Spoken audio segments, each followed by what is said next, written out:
Hundreds of Hongkongers waving brightly colored placards have gathered for peaceful demonstrations outside the territory's legislature where lawmakers are debating a Beijing-backed elections reform package. Last year, the proposals brought some of the territory's streets to a standstill with tens of thousands of people from the city's pro-democracy Occupy movement taking over main thoroughfares.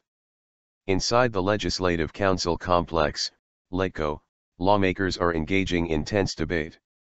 After the three-day talks, they must vote on the government's reform package for the 2017 chief executive election, which needs a two-thirds majority to pass. If the package is voted down, the territory's top leader will be chosen through direct elections rather than by a panel of mostly Beijing-friendly elites. Pictures taken earlier at the scene showed many lawmakers walking into the complex holding mock ballot boxes, each with an X on top, signaling their intention to vote against the reforms. The protests and the arrest of 10 people for explosive offenses Sunday has given the debate a tense backdrop, with hundreds of police outnumbering protesters after a yellow danger code was issued in the wake of what authorities have called a foiled bomb plot. Suspicions have arisen as to who those arrested are, with many pro-democracy localist groups suggesting they are from the Chinese mainland, not Hong Kong. Localism, or Buntu, this earth, refers to what Hong Kongers see as the core values of local citizens' identity, in opposition to that of the mainlanders people from mainland China. While crowds of pro-democracy demonstrators held placards outside the Legislative Council, others supporting the government also gathered in a protest zone outside the building, the South China Morning Post reported. The pro-government group waved China's national flag as the national anthem played. A joint letter has been issued by 12 professional groups calling on pan-democrat lawmakers to adhere to their pledge to vote against the package which pro-democracy protesters consider fake democracy. Hong Kongers do not need fake universal suffrage, Progressive Lawyers Group member Kevin Yam Kin Fung told the Post. The previous night, pan-democrats had expressed concern over the presence of officers within the building, warning of its impact on Legco's independence.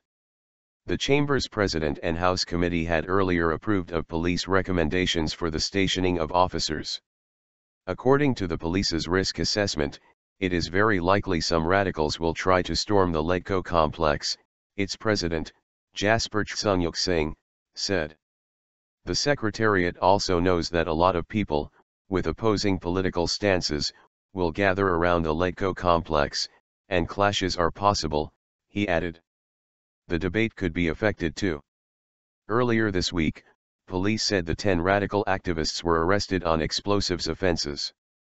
Among those captured, 5 men and 1 woman have been charged with conspiracy to cause an explosion and are set to appear before the Kwun Tong Magistrates Court on Wednesday, according to broadcaster RTHK. The remaining 4 have been released on bail. The arrests came after several thousand pro-democracy supporters marched in the city Sunday. Late Tuesday, the Post reported that many fans in a 6,370 crowd booed China's official national anthem, March of the Volunteers, as Hong Kong beat the Maldives in World Cup Asian Zone qualifiers.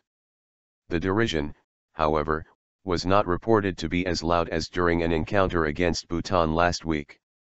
The Chinese government says it will allow one man, one vote suffrage, but candidates will have to be approved by a body loyal to Beijing.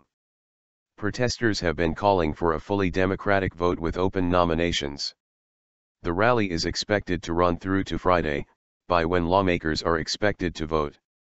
The 2014 protests, which involved more than 100,000 people at their peak, were seen as one of the most serious challenges to China's authority since the 1989 Tiananmen Square protests that ended with a bloody crackdown in Beijing.